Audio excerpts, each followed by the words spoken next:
Welcome to the Unspoken Pitch Show, where we share stories of people closing deals. Today we have our special guest, Marnie Jones, a consultant who helps small businesses structure, organize workflow, and increase productivity. Welcome to the show, Marnie. Thank you, Scott. Excellent. So you've been definitely a special guest. I've been requested to actually have a conversation with you, and I'd love to definitely hear your story for it. I'm curious, how did you become a consultant out of curiosity, Marnie? Well, I actually started a traineeship when I was 19, so I didn't go to university. I'm one of those, and I started from the bottom in this boutique consultancy firm that consulted companies between a turnover of about 2 to 50 mil was our average client, and in numerous industries, 45% were construction.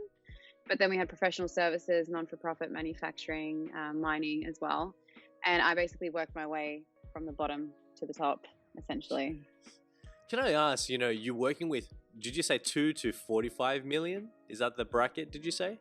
2 to 50. 2 to 50, interesting. Yeah. Did you notice a difference with those who were turning over 2 million to someone who was turning over 50 million out of curiosity?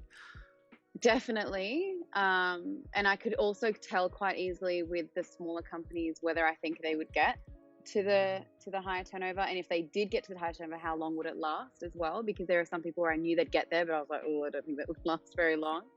So there are characteristics that people share from successful and unsuccessful companies. Yes.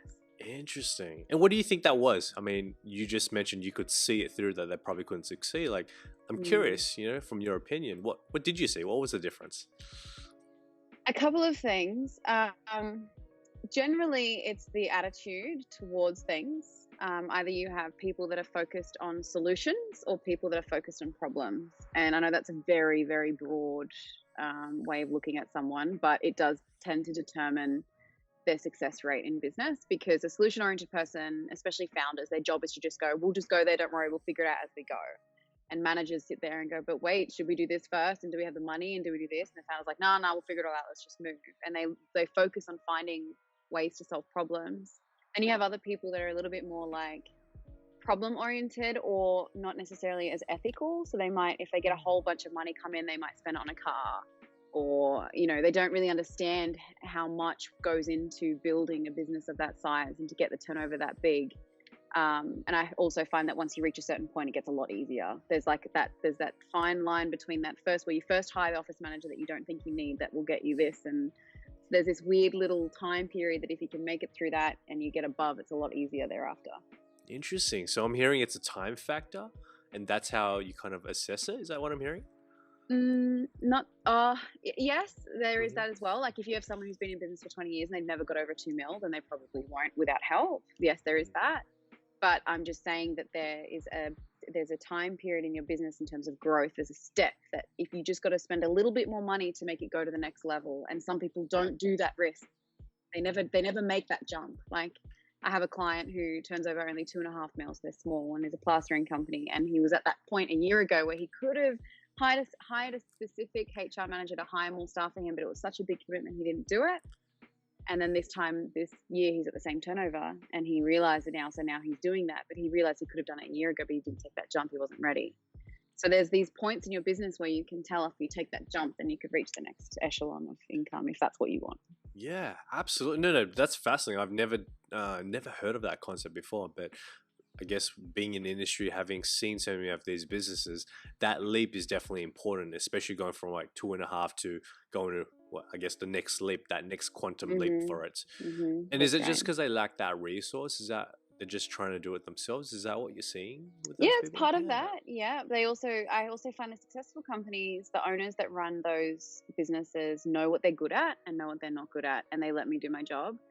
And then companies that don't think they know everything, which I'm sure everyone can observe that would stop anyone in life in any venture. But if you really think you know how to do everything and you try, there's not enough time. You just can't in a business like that. And I find businesses are proud that they turn over. I have a client, they turn over 10 mil, and he's proud, like I turn over 10 mil, which is impressive and it's good work. But at the same time, it's like, yeah, but you're not really, you're self-employed, you're stuck, you can't move, you can't leave, you can't have your phone off overnight, you can't go on holiday, you can't, is that owning a business, So it also depends what the client wants and what you want from your company.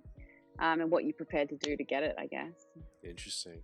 And when it comes down to this, having worked with these organizations, where do you typically fall in the equation to really helping them out? I handle any sort of ethical situation. So What do you mean by that? well, if business owners aren't talking to each other, or there's disagreements, or one of them is taking money and they're not really giving that value back, or if there's some sort of unbalance or disagreement or upset, I tend to handle that first because that's a big major barrier that stops a lot of business workflow that people don't kind of realize. And then I put in structure and systems so that it can sustain more growth. So I have clients that have got to the point where they could, triple their turnover because they've gotten a new client or some sort of new opportunity, but they couldn't sustain it because they don't have the infrastructure, they don't have the time, because they're the one pushing everything through. It's not set up in a way that things just flow. And that's what I do. I set it up in a way so that you're purely managing. You're not in there in the trenches doing the jobs. You're in the pilot seat. You're not handing out peanuts down the aisle, which most business owners are. Yeah, I totally see that. But when it comes down to this, is it because you were working for someone else as a consultant and you came in that equation, or did they kind of find you? How did those engagements kind of come about? Yeah, so I was lucky because when I was consulting in that boutique firm, I was given clients. We had a salesperson, a BDM, and he would give me clients. So that was easy.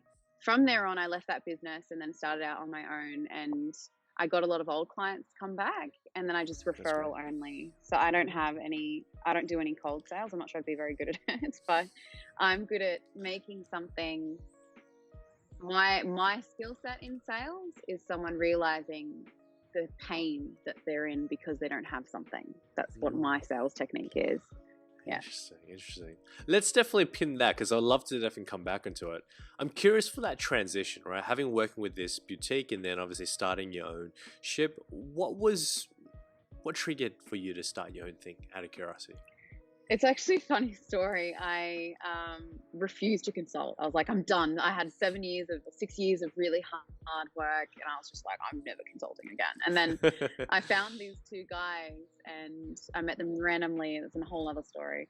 And they run a physio and a PT company, personal training company in Melbourne. I was living in Melbourne at the time, and I started consulting them on weekends. And they were turning over maybe 100 grand between them, maybe at the time. They only just quit their jobs, and I was like, oh, I'll do it for free on weekends. And I started working with them, and they started getting these amazing results, and I was reminded that I actually really like it, and I like seeing my clients win, and I was like, oh, okay, I'll do some more consulting. And then so I kind of fell into it by accident because I wanted to help these guys on weekends, and now I'm in business with one of them, and they're doing so well, and they're killing it, and that was fun to see. That's fascinating. And it's almost what I'm hearing over here is you took on your passion and what you really cared about and really helped them excel their business. And specifically for those clients, was it a friend of yours or what was it? It actually started out because the PT messaged me on Instagram and asked me if I wanted personal training. And I said, you're going to laugh. I was like, no thanks, but can I offer you some advice on your sales message? And he was like, sure. So I gave him this advice, and he said he came back to me 2 days later, and he said my conversion response rate doubled since I applied what you said. And he's like, what is that? Can you teach me? And I was like, yeah, just come over to my house and I'll show you. So he comes over to my house at like 9:30 p.m. And as I was waiting for him, I'm like, wait, this is really awkward because I just was messaging this guy on Insta, and he said as he was walking up, it's like 9:30 and I was walking up to my house, he's like, okay, this is weird. He knocked on the door, and I gave him some sales training, and he loved it. And then it turned out, anyway, we're from the same town in rural New South Wales, pretty much like 40 minutes away from each other. We have so many mutual friends on Facebook, and we lived on the same block in Melbourne. It was just bizarre. It was just, yeah, crazy. Wow. And how long ago was that, out of curiosity? That was a year ago. So they just had their year anniversary, and they showed all the before and after of their business, and they're doing so well. It's amazing. Wow, that's awesome. That's awesome. It's really cool to just have that backhanded experience, From what I'm hearing, it's almost you became an accidental consultant in itself, Definitely. right? And it's through your experience of where you got up to this point, then all of a sudden, you were helping someone along the crowd. That's awesome. Yeah. That's awesome. I was actually quite, I lacked a lot of confidence at that time because I was in another role, and I was like, maybe I don't know what I'm talking about. Maybe I don't, and I realized since talking to a few of my clients that they've all been through that, where you go through this, maybe I'm doing it wrong and maybe I should just give up and it's not worth it. And you just get this big cloud. And I was in the middle of that. And I was like, maybe my consulting was never valuable. And so I called a few of my old clients, and I was crying to one of them. I was like, And she's like, no, you changed my business. I was like, really? I was just so down. And at this point in my life, I just wasn't where I wanted to be. And then I realized that results tell the tale. And, you know, every time I work with a client, the results get better. And it just reignited my value of myself, that I can deliver that to someone. Wow. So it kind of helped me get out of that as well. Like, it made me go, actually, no, I am good at this. Like, look what I did. And I'm allowed to be proud about that, you know? That's so fascinating that you speak about that, right? I actually do share something similar like that as well. And, you know, I've been in operations for almost close to 7 years now. And there was a kind of a trigger point in one of my stages of business. And one of the things that I quite often reflect on is looking at my LinkedIn recommendations. And that's almost people where my clients are giving testimonials of what it's like working with me. And really reading exactly what they share is just so refreshing, and really gives you that reassurance that you're on the right path. People love what you do, right? You are actually doing a very exchangeable service, and you are making a difference. And that's awesome that you've found that. Thank you. I also feel like that helps you with sales, because from my experience, sales and money is just confidence. Like, I could sell you this piece of paper I have in front of me. If I do it in the right way with enough confidence, I could make this piece of paper worth $5 versus, you know, 2 cents.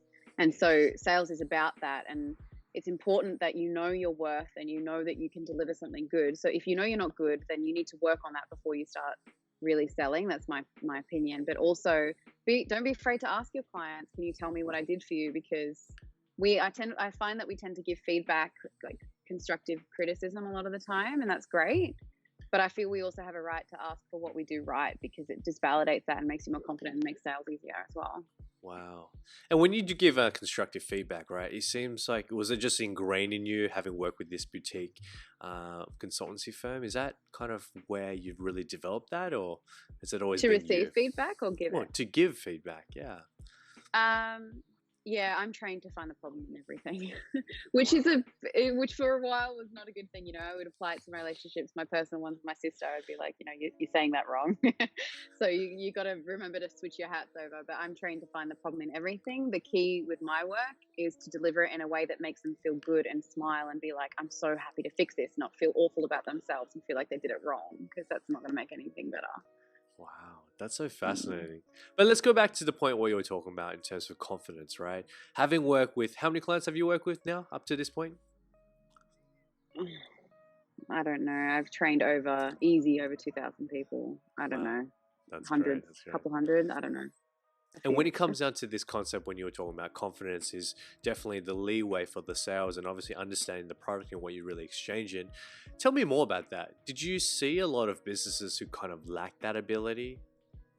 Definitely. So the clients that are good with sales are confident, either because they know their product is really good, or if you're selling something you don't quite know is going to be good yet, they know that they'll make it good and they'll work really hard to make it work.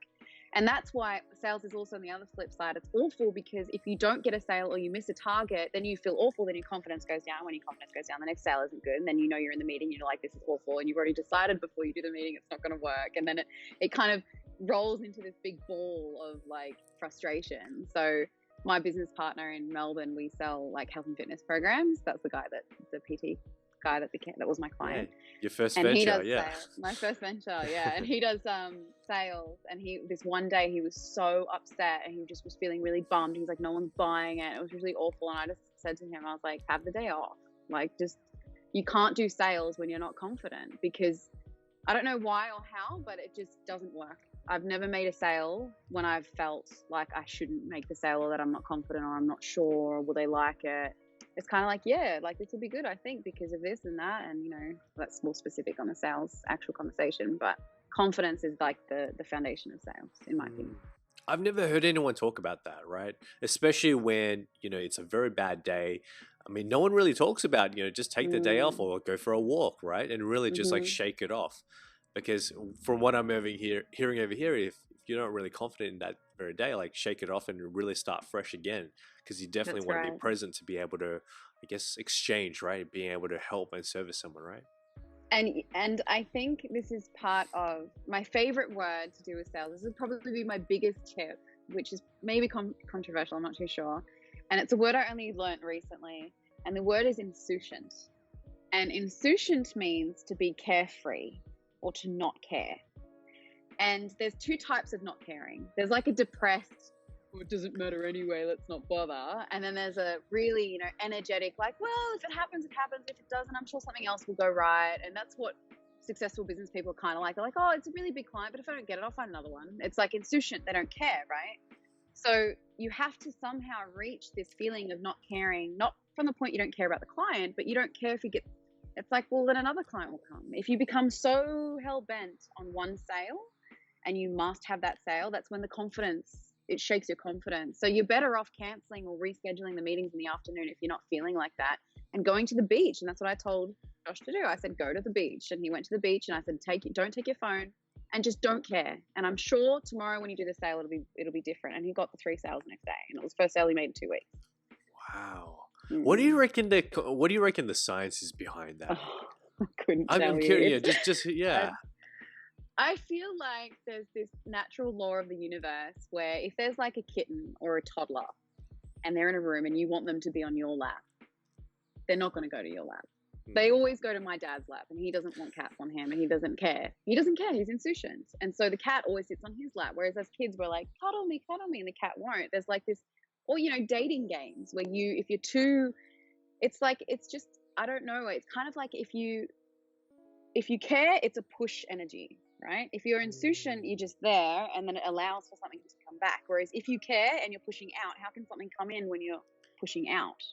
You get what I mean? Yeah, absolutely. I don't really know if that makes sense, but it does. It does. It's definitely like I don't even know how to describe it as well on this part, hard. but it's almost like you're not really caring about the outcome, or you're not really expecting it. There's a bit of knowingness in it, correct? It's almost like that factor that you just have to let it go. It's almost like you're so tense on that part, but really, as a matter of fact, you just got to let it go and really trust the journey in itself. I think on that, It's also not to say that you shouldn't have a technique that works, and you shouldn't be prepared, and you shouldn't care about the client. It's not to say that. It's just because all those things are something that you're doing, and something that you're doing, and what you say in the interview or the sales conversation, what you ask, that's very important. But your attitude and how you're being while you're doing that, I feel, has to be insouciant. Wow. So what you're saying, you're caring, and you're like, you know what, you could do this for your business, and this is really important, and that's what you're doing, because words are a do. But behind it, you're like, I don't care, and this is awful, and my clients will see this, but I don't care if their companies do well. I only care if they care. I don't have a personal. As long as you're happy, you're doing well. Okay, if I'm not good for you, then go to someone else. And suddenly, when you have that feeling, it pulls them back in, because it's not a push energy. It pulls them in, and they go, oh well, if she's so good, if she's so fine with not having it, maybe she's really good then, Well, I don't know. Maybe that's not what they think, but somehow it works. How do you kind of incept that, and how do you actually kind of advise that to your businesses and your clients? Well, the first thing, it's a good question. The first thing is to always make sure what you're doing is amazing. If you don't feel like you can change someone's experience, and it also depends on what you're selling. Service, I'm heavily like, this advice is probably best for a service type sale. But you've got to make sure that what you're delivering and what you're doing is brilliant. You have to be good at that, because how can you be insouciant if it's not? How can you be insouciant if you don't know that what you're doing is amazing and it could help them?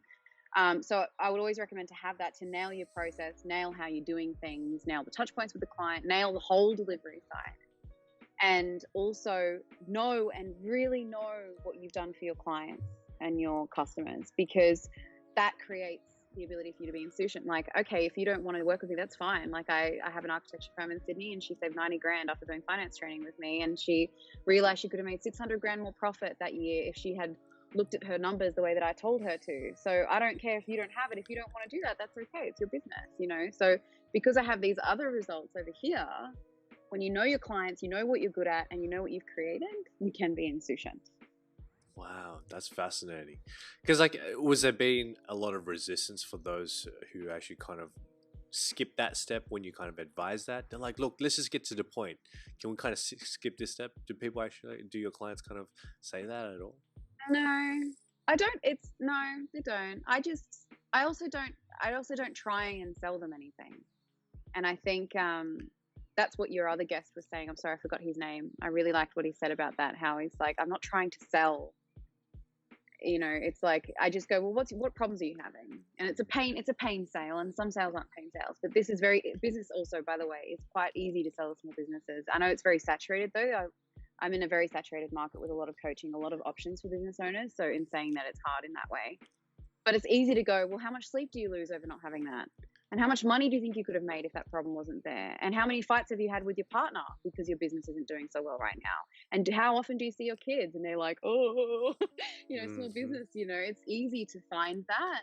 Yeah. So as long as you have to really care about the client and you have to know you can help them. Otherwise, nothing will work.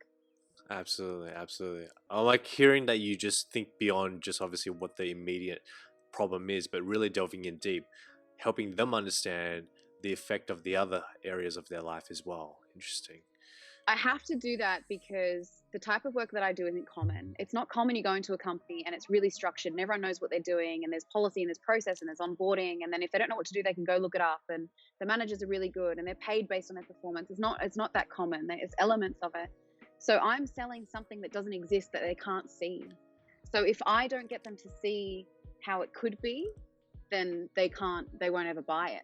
Because why would they spend, I don't know, like $5,000 on that training with me when they could go and put that into hiring someone that can do sales for them? You see, there's other ways that they can observe a tangible result. But with what I'm doing, I'm going, okay, I get that. But in 10 years, can you, do you want to have a company that you're stuck in forever? And can you go on holiday and will your kids love you when they're 18 because they haven't seen you for all these years? And so I have to sell this idea that doesn't exist, and that takes a bit of imagination and truth. I never try and weasel my way or lie. It's true. I've seen the stuff that business owners go through and sacrifice for their companies is amazing.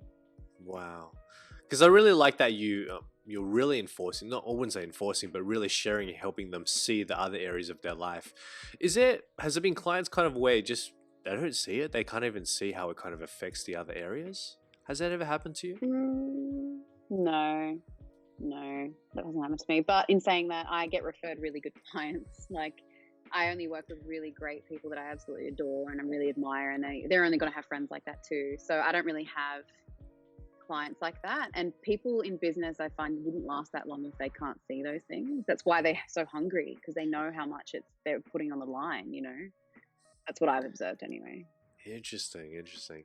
And with that equation, where do you also go through sales trainings with them and really teach them how to sell? Would you say it's a kind of a part of a problem that they all experience, or is it more just organizational structure? I try not to find clients that have that as a problem, because I will only give sales training if it aligns with what I know I'm good at sales with, which is this type of training. Like, I'm not sure, I wouldn't get involved with retail sales training. So anything that's service-based, yes, I have a sales course for that. But I like to find clients that are good at finding business and can get it, but they can't handle it, and because I can help them handle it. So I specialize more, so I don't train in sales as much as I do structure. But it takes a lot for clients to commit to the income, like the money that they're spending on me on one thing, not knowing if it's going to get an outcome. It can be a bit of work for them. It's a big push for them. That's the leap. That's that leap point where it's like, okay, if I'm going to get to this turnover that I want and this company that I want, I have to take this leap, and it's a big risk for them to do that. Tell me about that. How do you reassure them that you're going to, I guess in this translation of guaranteeing that you're really going to be able to help them get their results? I use my other clients to help with that. And I also make sure that they're responsible for it, because I can, that saying about taking a horse to water can't make a drink, Yeah. And I say, look, I can give you everything. And what they really pay for, if you really want to know what my clients really pay for, Scott, it's accountability. They like to come to me and know that, okay, I'm going to see Marnie in 3 months, and if I don't have this thing done, she's going to fire me as a client, so I better get it done. Because they're not accountable to anyone, and they have no one to talk to, and it's lonely at the top. So they have someone they can talk to, someone they can bounce ideas off, someone that can keep them in line. And I find that's what they really, really like from me. Yeah. That's interesting perspective in what you were just sharing earlier. Like, oh my God, I wonder if like Marnie's gonna still have me as their client, right? And it's just a shift in perspective of that, right? Mm-hmm. Were you always like that? Yes. Really? I think that's what made me where I am, because when I was 19, I remember my first ever client. Oh, and I adore him. I adore him. And he worked for real estate chain and was a director, and he's great, one of the best real estate agents in New South Wales. And I was 19, and he said, "So when were you born?" And I was like, "Oh, 92." And he was like, "I had my businesses before you were born. What can you do for me?" And I said, "Well, look, we can sit here and you can pay me to talk about my age, or you can pay me to handle your business. Which one would you prefer?" And he was like, "Sold." You gotta have that, like, because I find clients, they don't like to be pushed, but they hate it more if you don't push them. If you don't, especially in my industry, like, it's like a personal trainer. You hate it when they're like one more and you're pushing and you're like, "Oh, I hate you." But if they don't, they let you slack off. You're like, he's a terrible trainer. I don't want him because he doesn't push you. So if you maintain that and feel confident enough when you're doing that they're gonna love it, and they do love it. They love it. You just go, "No, it's not good enough. You said you're gonna do it, and you're not doing it. What are you, business owner?" You gotta push them, and they're like, "Oh." So that's a part of the sale as well, because I don't take every client. There are clients I don't take, and I tell them that. And I said, if I don't feel we'll line up, I won't work with you, and that creates a bit of it makes them want it more. But that's not on purpose. There are some clients I'm just like, we will not be good for each other. So it won't work. Yeah, I'm really glad that you're like really truthful and honest with the clients, right? Because the truth is, you can't really actually handle like quite a lot of people in that part, especially if they don't have the right attitude to be able to make it work. And that's something that we do with a lot of my clients as well, is just really setting clear expectations. I can really help you as much as we definitely work together on this part. But if you can't work together and you're not coachable or not being able to take advice to really change, then it's going to be a problem. And definitely really having that's really cool. It's funny because I work for myself, right? So I don't have any confirmed income, like, ever. It's like I've never had a problem with that. But and same with you as a business owner. You have no confirmed income. You've got to go and make it, right? And so there are times where I've accepted clients and jobs that I didn't want, thinking, "Oh, but I'll have the money and it's okay." But what I realized, this is one of the biggest lessons I've learned in the last year, is this idea that if you fill a section of time with something, you cannot fill it with anything else, which seems obvious, right? So if I start working with a client that I don't like 3 days a week, I don't have time then to fill it with a client that I do want. It won't happen. I won't leave a space for me to get the client that I do want. So you're better off going without for a month or however long, so that you have space, and so that the new client that you do want can come and exist. And I found that I've just recently started applying it the last 6 months, and there are sales where I've rejected. I'm like, "I'm not doing that project. I don't want to do that project." And I was like, "Oh, what if I don't find another client?" And then clients come to me. Now I'm doing one of the biggest projects I've done on my own, and I have time now to deliver to clients that I actually want. So you think you're doing yourself a favor by taking clients you don't want, but in my opinion, it stops you from getting the clients that you do want. In situ. That's what I'm kind of hearing, right? Like that not caring attitude, right? That's but you still have that knowingness in it. But that's amazing. Right. That's amazing. Marnie, you've been a really great guest on this show, right? Where can people find out more about what it is that you do? I'm on LinkedIn. I'm Marnie Jones on LinkedIn. I should be connected with you, Scott. So if you're connected with Scott, you should find me. And I also have a website, which is marniejonesprofile.com. Perfect. Marnie, today's show, I really, really enjoyed quite a lot of the lessons you've learned. One of the things that I really got from you was to have that confidence, that relentless confidence more than ever before. And being able to really just not only think on the surface level, but really understand on the deeper level as to why people have that problem, and really helping them solve a problem. Because at the end of the day, results is all that matters, right? And when you can have that, there's that rippling effect of it. It's awesome. Definitely. Marnie, pleasure having you on the show. Speak soon. Thank you, Scott. Thanks. Cheers. Bye. Bye.